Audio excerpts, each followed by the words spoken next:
മിന്നുകെട്ട് ഭാഗം 41. രചന അവതരണം ദിവ്യരാജ്. ഇസഹാക്ക് എബിയെയും ആനിയെയും കടന്നു പോകാൻ തുടങ്ങിയതും എബി അവനെ തടഞ്ഞു. ദാ ജോണേ, അവിടെ നിന്നേ, ദേ ഇവന് നിന്നോട് എന്തൊക്കെയോ പറയാനുണ്ടെന്ന് തൊട്ടടുത്തായി നിൽക്കുന്ന എഡിയെ ചൂണ്ടിക്കാട്ടി പറഞ്ഞു എബി. അതിന് എബിയുടെ നേർക്ക് രൂക്ഷമായൊരു നോട്ടമായിരുന്നു ഇസഹാക്കിൻ്റെ മറുപടി. നോക്കി പേടിപ്പിക്കേണ്ട, അവന് പറയാനുള്ളത് നീ കേൾക്കണം, എബി ഗൗരവത്തോടെ പറഞ്ഞു. എനിക്കാരെയും കേൾക്കണ്ട, എൻ്റെ ജീവനും ജീവിതവുമാ ഇവൻ ഇല്ലാതാക്കാൻ നോക്കിയത്. ഇവനെ ഇനി എൻ്റെ കൺമുന്നിൽ കാണരുത്. ചതി, അത് ഞാൻ ക്ഷമിക്കില്ല. അതിപ്പോൾ ഭാര്യയായാലും കൂടപ്പിറപ്പായി കരുതിയവനായാലും. പറഞ്ഞുകൊണ്ട് എബിയെ തള്ളി മാറ്റി പോവാൻ തുടങ്ങിയതും എഡി ഇസഹാക്കിൻ്റെ കാലിൽ വീണ് കരയാൻ തുടങ്ങി. എബി, ഇവനോട് എണീറ്റ് മാറാൻ പറയും. എല്ലാവരും ഒറ്റപ്പെടുത്തിയപ്പോൾ, ആരുമില്ലെന്നായപ്പോൾ അടുത്ത അടവുമായി വന്നിരിക്കുക. ഇനിയും ഞാൻ ഇവനെ കൂടെ നിർത്തണോ? അലർച്ചയോടെ പറഞ്ഞുകൊണ്ട് എഡിയെ മറികടന്ന് മുന്നോട്ട് നടക്കാൻ തുടങ്ങി. ഇച്ചായ, മഹാപാപമാ ഞാൻ ചെയ്തത്. മാപ്പർഹിക്കാത്ത തെറ്റ്. എന്നോട് ക്ഷമിക്കണം എന്ന് പോലും ഞാൻ പറയില്ല. അതിനുള്ള അവകാശം പോലും എനിക്കില്ല. ഒരിക്കലും ഒരു സഹോദരനോടും ചെയ്യാൻ പാടില്ലാത്ത തെറ്റാ ഞാൻ ഇച്ചായനോട് ചെയ്തത്. സ്വന്തമല്ലായിരുന്നിട്ട് കൂടി സ്വന്തമായി കണ്ട് വിശ്വസിച്ച് ചേർത്ത് പിടിച്ചിട്ടും ചതിച്ചു ഞാൻ. ഇച്ചായൻ്റെ ജീവൻ എടുക്കാൻ നോക്കി, അതും സ്വത്തിന് വേണ്ടി. മാപ്പ് പറഞ്ഞാലും എന്ത് പ്രായശ്ചിത്തം ചെയ്താലും അതിന് പകരമാവില്ല എന്നറിയാം. എന്നാലും എനിക്ക് പറയാനുള്ളത് ഇച്ചായൻ കേൾക്കണം. ഈ ഒരൊറ്റ തവണ മാത്രം. ഇനി ഒരിക്കലും ഞാൻ ഇച്ചായൻ്റെ കൺവെട്ടത്തുകൂടി വരില്ല. സത്യം. ഇച്ചായന് അവകാശപ്പെട്ട കുരിശുമറ്റത്തെ ഒരു തരി മണ്ണ് പോലും എനിക്ക് വേണ്ട. എൻ്റെ പേരിലേക്ക് മാറ്റി എഴുതിയതൊന്നും എനിക്ക് വേണ്ട. അതൊക്കെ ഇച്ചായൻ തന്നെ തിരിച്ചെഴുതിയെടുത്തോളൂ. പകരം എനിക്ക് പറയാനുള്ളത് കേൾക്കാൻ ക്ഷമ കാണിച്ചാൽ മതി. അവൻ്റെ കാലിൽ പിടിച്ചുകൊണ്ട് യാചിച്ചു. നിന്റെ പേരിലേക്ക് മാറ്റി എഴുതത് തിരിച്ചെടുക്കാൻ മാത്രം തരം താഴ്ന്നവനോ വാക്കിന് വ്യവസ്ഥയില്ലാത്തവനോ അല്ല ഞാൻ. എനിക്കൊരപ്പനേയുള്ളൂ. അതുപോലെ തന്നെ ഒരിക്കൽ മുറിച്ചു മാറ്റിയത് തന്നെ. അത് സ്വന്തം കൂടപ്പിറപ്പായി കണ്ട് വളർത്തിയവനായാലും. എൻ്റെ ശ്വാസം നിലച്ചാലും അതിന് മാറ്റം വരില്ല. അവനെ തറപ്പിച്ച് നോക്കിക്കൊണ്ട് പറഞ്ഞു നിർത്തി ഇസഹാക്ക്. ഇസഹാക്ക് പറയുന്നത് കേട്ട് മുഖം കുനിച്ച് നിൽക്ക മാത്രം ചെയ്തു എഡി. കുറ്റബോധം കാരണം തല താഴ്ന്നു പോയവൻ്റെ. ഒരിക്കലും ഇച്ചായൻ്റെ മുന്നിലേക്ക് വരണ്ടാന്ന് തന്നെ കരുതിയതാ. പക്ഷേ ഞാൻ ചെയ്ത തെറ്റ് കാരണം നിരപരാധിയായ അമ്മാളു ശിക്ഷിക്കപ്പെടാൻ പാടില്ല. ഇച്ചായൻ്റെയും അമ്മാളുവിൻ്റെയും ഇടയിൽ പ്രശ്നങ്ങൾ ഉണ്ടാവാൻ പാടില്ല. എബി, എനിക്കിവൻ പറയുന്നതൊന്നും കേൾക്കണ്ടെന്ന് പറഞ്ഞേക്ക്. പല്ല് ഞെരിച്ചുകൊണ്ട് പറഞ്ഞ ശേഷം പോവാൻ തുടങ്ങിയതും, ദേ ഇസ, അവൻ നിന്നോട് മാപ്പ് പറഞ്ഞു. വീണ്ടും ഇവിടെ കയറി പറ്റാൻ വേണ്ടി വന്നതല്ല. അമ്മാളുവിൻ്റെ കാര്യം പറയാനാ വന്നത്. ബദ്രി അതും പറഞ്ഞുകൊണ്ട് അവർക്കടുത്തേക്ക് വന്നതും ഇസഹാക്ക് അവനെയും എഡിയെയും മുഖമുയർത്തി ഒന്ന് നോക്കി. ഡാ ജോണേ, അവള് ഒരു തെറ്റേ നിന്നോട് ചെയ്തുള്ളൂ. ഒന്നും നിന്നോട് പറഞ്ഞില്ല. അതിന് ഇത്രയും മസിൽ പിടിക്കേണ്ട കാര്യമൊന്നുമില്ല. ക്ഷമിച്ചൂടെ നിനക്ക് ഈ ഒരു തവണത്തേക്ക്? ദേ, ഇവളും ജാനറ്റുമൊക്കെ പറഞ്ഞു പേടിപ്പിച്ചിട്ടാ അവൾ നിന്നോടൊന്നും പറയാതിരുന്നത്. അതുമാത്രമല്ല, അവൾക്ക് ഓർമ്മ നഷ്ടപ്പെടുന്നതിനു മുന്നേ, നീ ആരെന്ന് അവൾ തിരിച്ചറിയുന്നതിനു മുന്നേ നിന്നോടെല്ലാം പറയാൻ മുതിർന്നതുമാ. അന്ന് ഇവൻ അവളെ തടഞ്ഞത്, എഡിയെ ചൂണ്ടിക്കാട്ടിക്കൊണ്ട് പറഞ്ഞു എബി. ഒന്നും മനസ്സിലാവാതെ നെറ്റി ചുളിച്ചുകൊണ്ട് അവനെ നോക്കി ഇസഹാക്ക്. ഇച്ചായ, എബിച്ചായൻ പറഞ്ഞതൊക്കെ സത്യ. ഞാൻ അമ്മുവിനെ തടഞ്ഞത്. സത്യങ്ങളെല്ലാം ഇച്ചായനോട് പറഞ്ഞാൽ അവളുടെ അച്ഛയെ ദ്രോഹിക്കുമെന്ന് പറഞ്ഞ ഞാനന്ന് അവളെ വിലക്കിയത്. അതുമാത്രമല്ല, ഇച്ചായനോടുള്ള വൈരാഗ്യത്തിന് അവളെ ഞാൻ കരുവാക്കിയതാണെന്ന് മനസ്സിലായപ്പോഴാ ഇച്ചായനെ ദ്രോഹിക്കാൻ നിൽക്കില്ല എന്നും പറഞ്ഞ് സത്യങ്ങളൊക്കെ നിങ്ങളോട് പറയാൻ അവൾ ഒരുങ്ങിയത്. ഇച്ചായന് ഓർമ്മയുണ്ടോയെന്നറിയില്ല, അന്ന് ഗാർഡനിൽ വച്ച് എന്നെ പ്രണയിച്ചതും സ്വത്തുക്കൾ കൈക്കലാക്കാൻ വേണ്ടി ഇച്ചായനെ വിവാഹം കഴിക്കാൻ ഞാൻ നിർബന്ധിച്ചതും എല്ലാം തുറന്നു പറയാൻ തുടങ്ങിയായിരുന്നു ആ പെണ്ണ്. അന്ന് ഇച്ചായന് ഒരു കോൾ വന്നു എന്ന് പറഞ്ഞ് ഞാൻ മനഃപൂർവ്വം നിങ്ങൾക്കിടയിലേക്ക് വന്നതായിരുന്നു. ഇച്ചായൻ അന്ന് കോൾ അറ്റൻഡ് ചെയ്യാൻ പോയ നേരം ഞാൻ അവളോട് പറഞ്ഞതാ, ഇച്ചായനോട് എന്തെങ്കിലും തുറന്നു പറഞ്ഞാൽ അവളുടെ അച്ഛനെ. അതുകൊണ്ടാ അവളൊന്നും പറയാത്തത്. അവളൊരു പാവമായി ഇച്ചായ, വെറുക്കരുത്. നിരപരാധിയാ. ഞാനാ അവളെ കൂടി ഇതിൽ പെടുത്തിയത്. എല്ലാം എൻ്റെ തെറ്റാ ഇച്ചായ. അവൾ നിരപരാധിയാ. എഡി അത് പറഞ്ഞു നിർത്തുമ്പോൾ ദേഷ്യം കൊണ്ട് വിറച്ചു ഇസഹാക്ക്. എന്ത് തെറ്റാടാ അവളും ഞാനും നിന്നോട് ചെയ്തത്?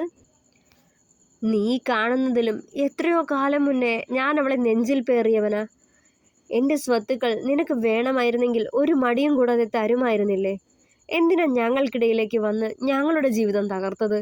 നിന്റെ സ്ഥാനത്ത് മറ്റാരെങ്കിലും ആയിരുന്നെങ്കിൽ വിടില്ലായിരുന്നു ഞാൻ. നീ ഇന്ന് ജീവനോട് ഇരിക്കുന്നതിന് ഒരൊറ്റ കാരണം മാത്രമേ ഉള്ളൂ. നീ എൻ്റെ മമ്മിയുടെ മോനായതുകൊണ്ട്. ഇപ്പോഴുള്ള ദേഷ്യത്തിന് പുറത്ത് എത്രയൊക്കെ നിന്നെ തള്ളി പറഞ്ഞാലും നിന്റെ പെറ്റമ്മയാ അവര്. നിനക്ക് മുറിവ് പറ്റിയാൽ വേദനിക്കുന്നത് അവർക്കാവും. അതോർത്ത് മാത്രമാ എൻ്റെ ജീവിതത്തിൽ കയറി കളിച്ചിട്ടും എൻ്റെ ജീവൻ എടുക്കാൻ നോക്കിയിട്ടും എൻ്റെ പെണ്ണിനെ വേദനിപ്പിച്ചിട്ടും നിന്നെ ഞാൻ വെറുതെ വിട്ടത്. പക്ഷേ എൻ്റെ ശ്വാസം നിലയ്ക്കുന്നത് വരെ നീ എനിക്ക് അന്യനായിരിക്കും. അതിനിനി ഒരു മാറ്റവും ഉണ്ടാവില്ല. നീ കാരണമാ ഞാൻ എൻ്റെ പെണ്ണിനെ വേദനിപ്പിച്ചത്. നിനക്കറിയോ, അവളൊരമ്മയാവാൻ പോവുക. ഈ അവസ്ഥയിൽ എന്നോടൊപ്പം സന്തോഷത്തോടെ കഴിയേണ്ടവളാ. എൻ്റെ അവഗണന സഹിക്കാൻ കഴിയാതെയാ ഇന്ന് ഇവിടെ നിന്ന് ഇറങ്ങിപ്പോയത്. ഒക്കത്തിന് കാരണം നീ മാത്ര. അവൻ്റെ കോളറിൽ പിടിച്ചുലച്ചുകൊണ്ട് പിന്നിലേക്ക് തള്ളി മാറ്റിയിട്ട് ഇസഹാക്ക് അകത്തേക്ക് കയറിപ്പോയി. അവൻ പറഞ്ഞത് കേട്ട് അമ്പരന്ന് നിൽപ്പുണ്ടായിരുന്നു ആനിയും എബിയും ബദ്രിയും. നെഞ്ചു പിടയുന്നുണ്ടായിരുന്നു ഇസഹാക്കിന്. അവളെ വേദനിപ്പിക്കരുതായിരുന്നു. മനസ്സിലാക്കാമായിരുന്നില്ലേ തനിക്ക്? ഇന്നവൾ അമ്മയാവാൻ പോവുമെന്ന് പറഞ്ഞിട്ടും കൂടി തടയാൻ പോലും തോന്നിയില്ലല്ലോ തനിക്ക്? ഓർത്തുകൊണ്ട് നോവോടെ ചുമരിലേക്ക് ചാരി നിന്നു. ഇച്ചായൻ പറഞ്ഞതൊക്കെ നേരാന്നോ? അമ്മാളു പ്രഗ്നൻ്റ് ആണോ? അവനെ പിന്തുടർന്ന് റൂമിലേക്ക് കയറി വന്ന ആനി അവന് മുന്നിലായി ചെന്ന് നിന്നു. അതെ എന്ന് തലയാട്ടിക്കൊണ്ട് നിറഞ്ഞ കണ്ണുകൾ തുടച്ചവൻ. ഇസഹാക്കിന്റെ മറുപടി കേട്ടതും ആനിയുടെ മുഖത്ത് പുഞ്ചിരി തെളിഞ്ഞു. അവൾ ഇതേപ്പറ്റി ഇച്ചായനോട് പറഞ്ഞു. ഒന്ന് മൂളുക മാത്രം ചെയ്തവൻ. ഇച്ചായ, അവളെ ഇനിയും വിഷമിപ്പിക്കല്ലേ. വിളിച്ചുകൊണ്ട് വന്നൂടെ? ഈ അവസ്ഥയിൽ ഇച്ചായനിൽ നിന്നും അകന്നു നിൽക്കുന്നത് അവളെ കൂടുതൽ വിഷമിപ്പിക്കത്തേ ഉള്ളൂ. അവളെ ഇവിടേക്ക് കൊണ്ടുവന്നൂടെ ഇച്ചായ, പ്ലീസ്. ഇച്ചായൻ ഇഷ്ടമല്ലെങ്കിൽ ഇച്ചായൻ്റെ കൺവെട്ടത്ത് അവൾ വരില്ല. പക്ഷേ ഞങ്ങൾക്ക് അവളില്ലാതെ കഴിയില്ല. അതാ, പ്ലീസ് ഇച്ചായ. തൊഴുകൈയോടെ ആനി അത് പറഞ്ഞതും ഇസഹാക്ക് അവളെ ചേർത്ത് പിടിച്ചു. പോവാ മോളെ, ഇച്ചായൻ ചെന്നവളെ വിളിച്ചു കൊണ്ടുവരാം. പക്ഷേ വരുമോ എന്നറിയുകയില്ല. പിണങ്ങിപ്പോയതൊന്നുമല്ല. എങ്കിലും ഒത്തിരി വേദനിപ്പിച്ചതല്ലേ ഞാൻ അവളെ. വാശി കാണില്ലേ അവൾക്കും? ഇടർച്ചയോടെ പറഞ്ഞതും അവൾക്ക് പിണക്കമൊന്നുമില്ല. ഇച്ചായൻ പോയി വിളിച്ചിട്ട് വന്നാൽ മതി, ഞാനോടി വരാം. തടയല്ലേ ഇച്ചായ, കെഞ്ചി പറഞ്ഞതേ സമ്മതഭാവത്തിൽ തലയാട്ടിയവൻ. അവൾ വേഗം ഓടി താഴേക്ക് പോയി. അപ്പോ എങ്ങനാ ജോണേ, ഇപ്പൊ തന്നെ പോവുകയല്ലേ? എബി ചിരിയോടെ ചോദിച്ചതും തലയാട്ടിയവൻ. അതെ, വെറുതെ അങ്ങ് വിളിച്ചു വന്നാൽ പോരാ, ചിലവ് ചെയ്യണം. കുരിശുമറ്റത്തെ അടുത്ത പ്രിൻസസോ ആണ് വരാൻ പോകുന്നത്. നല്ല കാര്യമായിട്ട് ചിലവ് വേണം. ബദ്രി അത് പറയുമ്പോൾ നിറഞ്ഞൊരു പുഞ്ചിരിയായിരുന്നു അവൻ്റെ മുഖത്ത്. അതെ, അവൻ നന്നായിട്ട് പണിയെടുത്തിട്ടാ പ്രിൻസ് വരാൻ പോണത്. എന്നിട്ട് അവനെ കൊണ്ട് തന്നെ ചിലവ് ചെയ്യിപ്പിക്കാൻ പോവണം നീ. എബി ബദ്രിയെ ഒന്ന് നോക്കിയതും, ആ പെണ്ണിനെ പറഞ്ഞിട്ട് കാര്യമില്ല. ഇവന് എക്സ്പയറി ഡേറ്റ് കഴിഞ്ഞ പാൽ ചായയല്ല ഭക്ഷണമാ കലക്കി കൊടുക്കേണ്ടത്. എബിയെ പുച്ഛിച്ചു നോക്കിക്കൊണ്ട് ബദ്രി പറഞ്ഞതും അവനെ കൂർപ്പിച്ചു നോക്കി എബി. ദേ, ഇനി ഈ കുരിശുമറ്റത്തേക്ക് നീ കാലെടുത്ത് വച്ചേക്കരുത്. ഞാൻ മരിച്ചെന്നറിയുമ്പോൾ വന്ന് കാണണമെന്നുണ്ടെങ്കിൽ വരാം. പക്ഷേ കണ്ടിട്ട് പൊയ്ക്കോണം. ഇവിടെ കടിച്ചു തൂങ്ങാൻ നിൽക്കരുത്.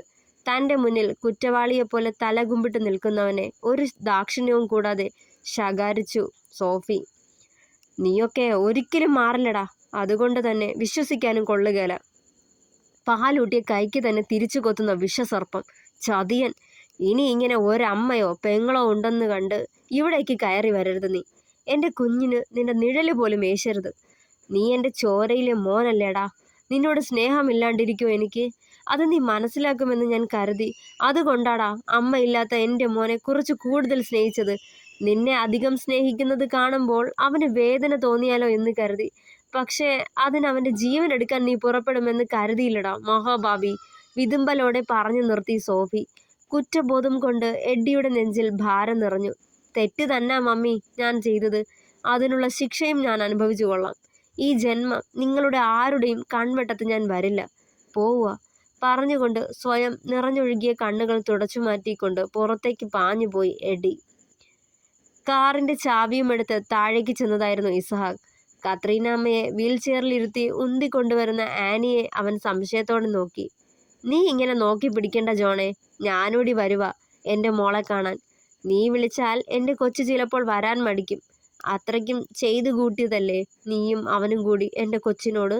എന്നാലും നീ എല്ലാം അറിഞ്ഞിട്ടും കൂടി ഇറക്കി വിട്ടല്ലോടാ എൻ്റെ മോളെ. അവള് നിന്നോട് ഇതേപ്പറ്റി പറഞ്ഞപ്പോഴെങ്കിലും നിനക്കവളെ തടയാൻ പാടില്ലായിരുന്നില്ലേടാ? അതെങ്ങനെ? കരിങ്കല്ലിൻ്റെ കൂട്ട് കല്ലാക്കി വച്ചിരിക്കുവല്ലയോ നെഞ്ച്. എന്ത് പറഞ്ഞാലെന്താ? അവർക്ക് എറിവിച്ചതേ ചെറുതായൊന്ന് പുഞ്ചിരിച്ചു ഇസഹാക്ക്. ദേ ചെറുക്ക, ഇനി എൻ്റെ മോളെ എന്തിൻ്റെ പേരിലെങ്കിലും വേദനിപ്പിച്ചാൽ ഈ വീട്ടിൽ നിറക്കി വിടും ഞാൻ. ഓർത്തോ നീ? ചെറുചിരിയോടെ പറഞ്ഞതും ഇസഹാക്ക് അവരെ ഉയർത്തിയെടുത്ത് കാറിനടുത്തേക്ക് നടന്നു. കാറിൽ കൊണ്ടുപോയി ഇരുത്തി സീറ്റ് ബെൽറ്റും ഇട്ടുകൊടുത്തു. ഇസഹാക്കിൻ്റെ കാർ മുറ്റത്ത് വന്നു നിന്നതും ആദിയും ചന്ദ്രനും പുറത്തേക്ക് ഇറങ്ങി വന്നു. ഇസഹാക്ക് കാറിൽ നിന്നും ഇറങ്ങിയ ശേഷം ഡിക്കിയിൽ നിന്നും വീൽ ചെയർ എടുത്ത് മുറ്റത്തേക്ക് വെച്ചു.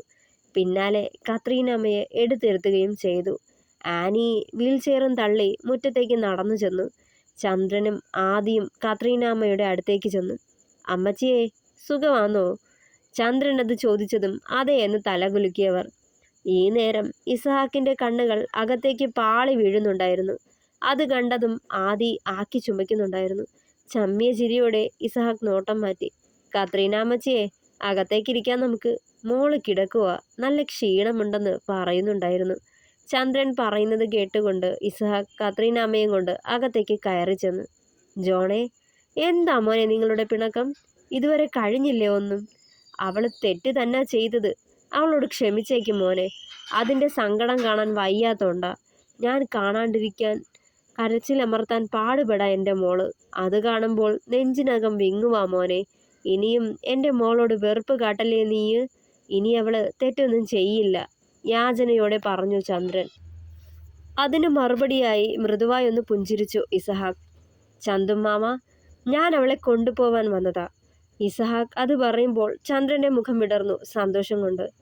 അവൾ അകത്തുണ്ട് മോനെ, ചെല്ല്, അകത്തേക്ക് ചൂണ്ടിക്കൊണ്ട് ആവേശത്തോടെ പറഞ്ഞയാൾ. ഇസഹാക്ക് റൂമിലേക്ക് ചെല്ലുമ്പോൾ ജനലഴികളിൽ പിടിച്ചുകൊണ്ട് പുറത്തേക്ക് നോക്കി നിൽപ്പുണ്ടായിരുന്നു അമ്മാളു. അവളെ കണ്ടതേ ചെറുചിരിയോടെ അവിടേക്ക് നടന്നു ഇസഹാക്ക്. പിന്നിലൂടെ ചെന്നവളെ തന്നിലേക്ക് ചേർത്ത് പിടിച്ചതും ഞെട്ടലോടെ തിരിഞ്ഞു നോക്കിയവൾ. തൊട്ടു മുന്നിൽ പ്രതീക്ഷിക്കാതെ അവനെ കണ്ടതും കണ്ണുകൾ വിടർന്നു അവളുടെ. ഇച്ചായ, പൊട്ടിക്കരച്ചിലൂടെ അവൻ്റെ നെഞ്ചിലേക്ക് ചേർന്നിരുന്നവൾ അന്നേരം. തുടരും. പ്രിയപ്പെട്ടവരെ, അഭിപ്രായങ്ങൾ കൂടി പറയണേ.